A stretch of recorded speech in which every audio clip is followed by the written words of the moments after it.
Healthy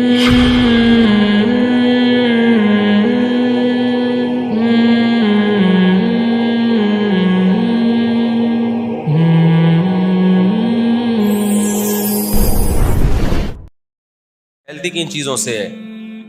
پہلی بات، جب آپ اپنی قوم کی تعریفیں دوسروں قوموں کے سامنے کرو گے نا، اس سے سامنے والے کے دل میں عصبیت پیدا ہوتی، وہ پھر اپنی قوم کے دفاع پہ آ جاتا ہے۔ ہمیشہ وہ تعریف اچھی ہوتی ہے دوسری قوم کا آدمی آپ کی تعریف کرے۔ مہاجر کہے پٹھان ایسے ہوتے ہیں، پٹھان کہے مہاجر ایسے ہوتے ہیں، پنجابی کہے مہاجر ایسے ہوتے ہیں، سندھی کہے پنجابی ایسے، جو جو خوبیاں ہیں ایک دوسرے کی وہ کیا کی جائیں؟ ہائی لائٹ کی جائیں۔ ہمیشہ ہم لوگ یہ کر رہے ہوتے ہیں، اپنی برائیوں پہ پردہ ڈال رہے ہوتے ہیں اور دوسری قوم کی برائیوں کو بولو اچھال رہے ہوتے ہیں۔ ہر قوم میں یقیناً کچھ اچھائیاں ہوتی ہیں جو دوسری قوم میں نہیں ہیں، یہ ہوتا ہے، یہ گراؤنڈ ریئلٹی ہے، اس کا کوئی بھی انکار نہیں کر سکتا۔ لیکن آپ کو جس قوم میں کوئی بڑی اچھائی نظر آئے گی نا، اسی میں من حیث القوم کوئی بڑی برائی بھی ہوگی جو دوسری قوم میں نہیں ہوگی، دوسری قوم میں نہیں ہوگی۔ لیکن ہم کیا کر رہے ہوتے ہیں؟ اپنی اچھائیاں دیکھ رہے ہوتے ہیں۔ اب میں مثالیں دوں گا نا تو اس سے قوم پرستی پھیلے گی اور کچھ نہیں ہوگا، میں مثالیں اسکپ کر رہا ہوں۔ میں ہر قوم میں کچھ اچھائیاں ہیں لیکن کچھ کیا ہیں؟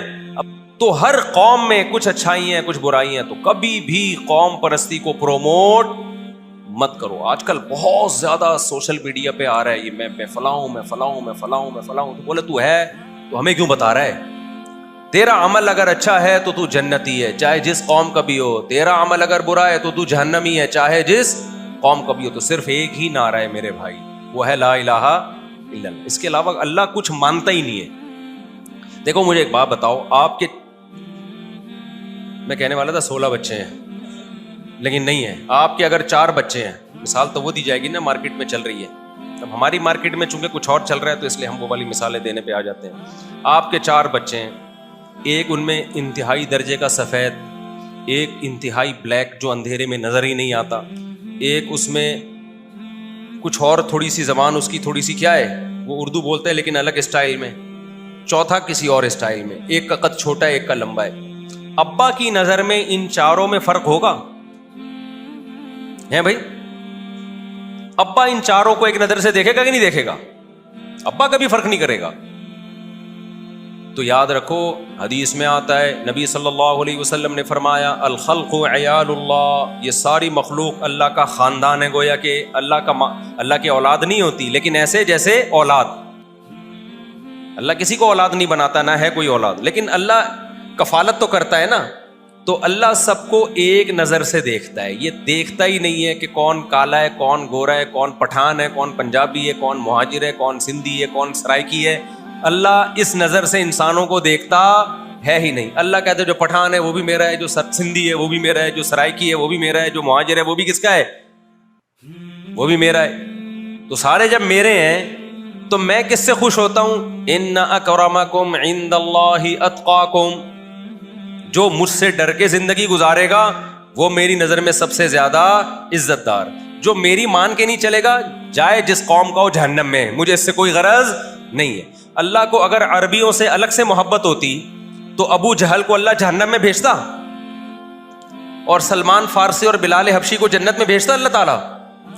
بولو نا کیا ہو گیا بھائی؟ بلال حبشی جو تھے عربی تھے، کینیا کی جو جماعت آئی ہے نا ان کو دیکھ لو، حضرت بلال حبشی تو افریقہ سے تھے، کینیا سے تھے، حبشہ سے تھے، ایتھوپیا یہاں سے تھے، لیکن نبی نے کیا فرمایا؟ معراج کی رات میں آپ صلی اللہ علیہ وسلم نے حضرت بلال کے قدموں کی آہٹ کہاں سنی ہے؟ جنت میں سنی ہے۔ اتنا بڑا مقام، کیوں؟ قربانی بہت بڑی تھی۔ اگر بلال حبشی جب مکہ میں تھے انہوں نے یہ سنا پیغمبر صلی اللہ علیہ وسلم سے لا الہ الا اللہ تفلحو، کہہ دو کہ اللہ کے سوا کوئی عبادت کے لائق نہیں، تم کامیاب ہو جاؤ گے۔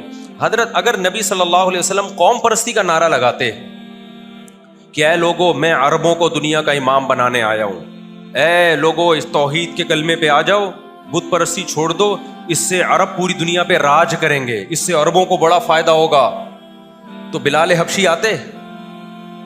بولو نا. وہ کہتے بھائی میرا عربی سے کیا تعلق, میں تو غلام ہوں, یہاں پہ حبشہ سے پکڑ کے لائے تھے مجھے, نہ میرا رنگ ان سے میچ کرتا ہے, نہ میری زبان ان جیسی, میں اس نعرے کو قبول. وہ کہتے بھائی یہ تو عربوں کی ایک تحریک چل رہی ہے, کبھی بھی نہیں آتے. لیکن وہ ایسے وقت میں نبی کی دعوت پہ لبیک کہا انہوں نے کہ جب ان کا جو مالک ہے تپتی ریت پہ لٹا کے سینے پہ پتھر رکھ دیتا تھا. اس کے بعد بھی انہوں نے احد احد کا نعرہ لگایا ہے. اس سے پتہ چلتا ہے بھائی اسلام اور قوم پرستی یہ ایک ساتھ جمع نہیں. اور عجیب بات آپ کو بتاؤں, ہمارے نبی اگر قوم پرستی کا نعرہ لگاتے نا تو جو 23 سال میں آپ کو نے کام کیا وہ 5 سال میں ہو جاتا, کیونکہ وہ تو قوم کے لیے کٹنے کے لیے پہلے سے ہی تیار بیٹھے ہوئے تھے. عرب لوگ, عرب جو تھے نا ان میں ویسے ہی جب کسی قوم میں قوم پرستی پہلے سے ہی ہو تو آپ کو پتا ہے اس پہ تو قوم صرف چنگاری میں آگ لگانے کی دیر ہوتی ہے. ایک تیل جلنے کے لیے تیار ہے پیٹرول, اس میں تو آگ لگاؤ گے بھڑک اٹھے گا. تو عرب تو ویسے ہی قوم, ان کو تو قومی لیڈر چاہیے تھا. اگر پیغمبر صلی اللہ علیہ وسلم کہتے ویسے بھی آپ بڑی قوم میں پیدا ہوئے, قریش میں سرداروں کی قوم میں پیدا ہوئے, آپ کہتے ہیں میں آج سے تمہارا سردار ہوں اور میں یہ مشن لے کر آیا ہوں کہ تم عربی ہو, تم صرف یہاں تک تم جو ہے تمہاری معیشت بھی کمزور ہے, تو میں ایک لیڈر ہوں, میں پوری دنیا میں تمہیں امام بناؤں گا. نہیں ہوتے تھے. تو اس وقت جس کی لاٹھی اس کی بھینس, تلوار کی طاقت سے جو مرضی کر لو. تو آؤ ہم اکٹھے ہوتے ہیں, آپس کی لڑائیاں ختم کرتے ہیں اور ہم اکٹھے ہو کے دنیا فتح کرنا شروع کر دیتے ہیں. اگر ہمارے نبی یہ کام کرتے تو 100% کامیاب ہوتے, کیونکہ عربوں کو جتنا اعتماد محمد صلی اللہ علیہ وسلم کی دیانتداری پہ تھا اتنا کسی اور پہ لوگوں کو اعتماد نہیں تھا. وہ تو پہلے سے آپ کو صادق امین مانتے تھے. کمال کی بات ہے کہ ہمارے نبی کی تلوار جو اٹھی ہے نا سب سے پہلے, وہ کس کے خلاف اٹھی ہے؟ عربوں کے خلاف اٹھی ہے. پہلی جنگ کون سی ہوئی ہے؟ بدر, ایسا ہی ہے نا.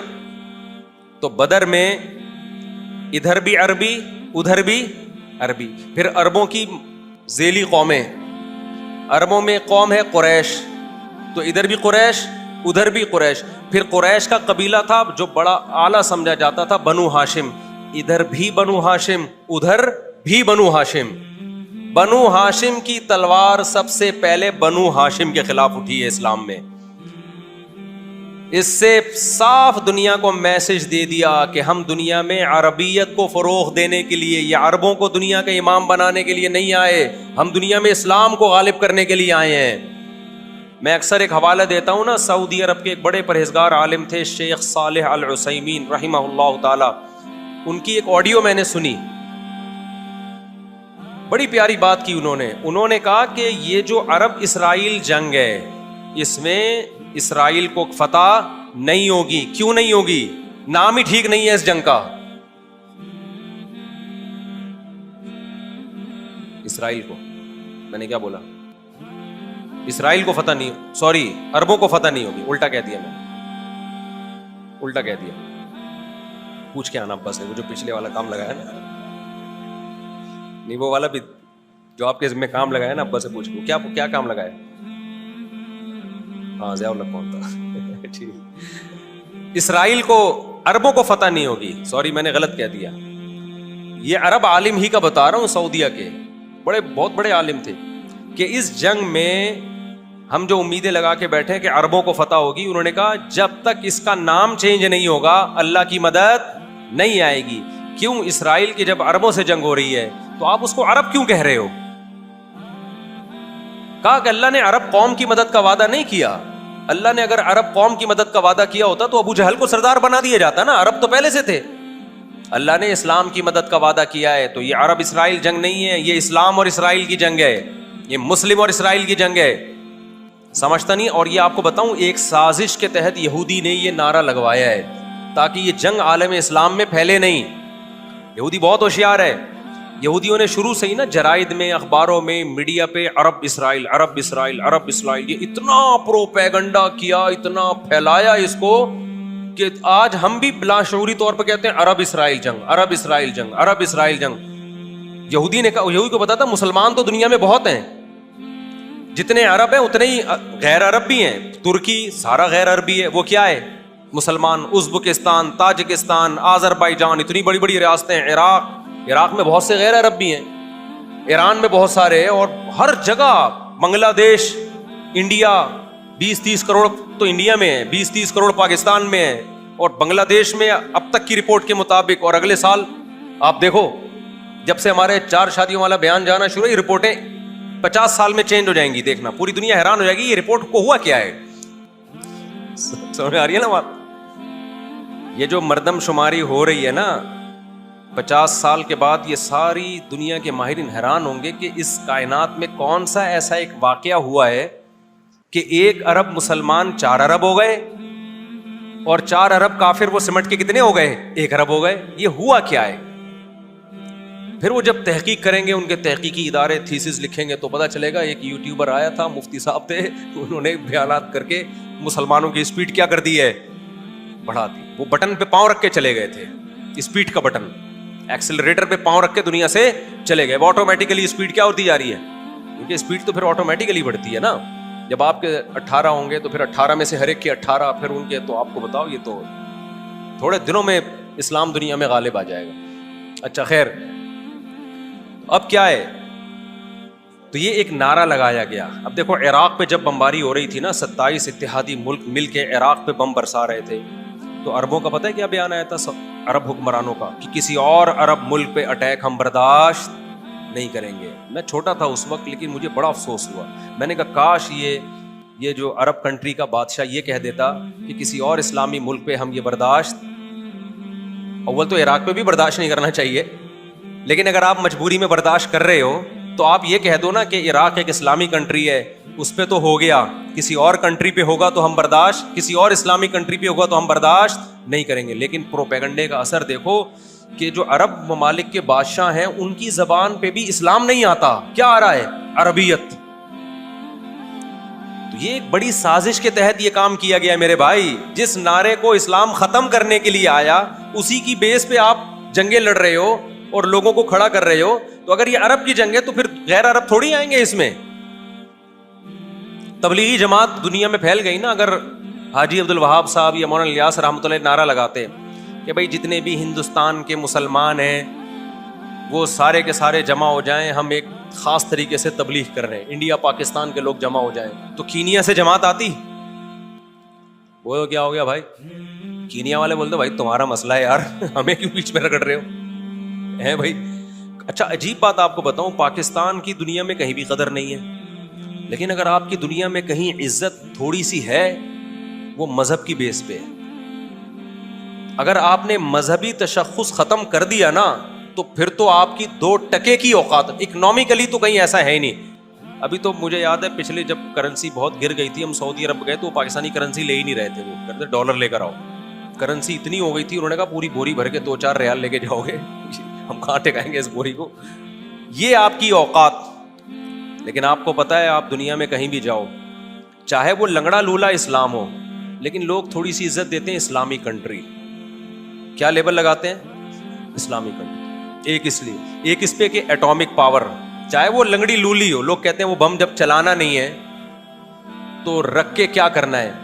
دیکھو رکھا ہوا بھی بہت خطرناک ہوتا ہے, آپ کو پتا ہوتا ہے کہ نہیں چلے گا, لیکن پھر بھی آپ یہ سمجھ رہے ہو نا جب پاکستان کی ایسی حالت ہو گئی, ابھی بھی بم نہیں چلا رہے, اگر یہ بم سے دستبردار ہو جائے نا تو جتنے اب ہیں نا اس سے بھی جائیں گے. اب کوئی آپ کی جیب میں گرنیڈ پڑا ہوا ہو اور آپ جا رہے ہو, ڈاکو کو پتا ہے کہ اس کی جیب میں گرنیڈ ہے, یہ چلائے گا نہیں, لیکن وہ احتیاط اسی میں کرے گا کہ یار اس کو رہنے دو.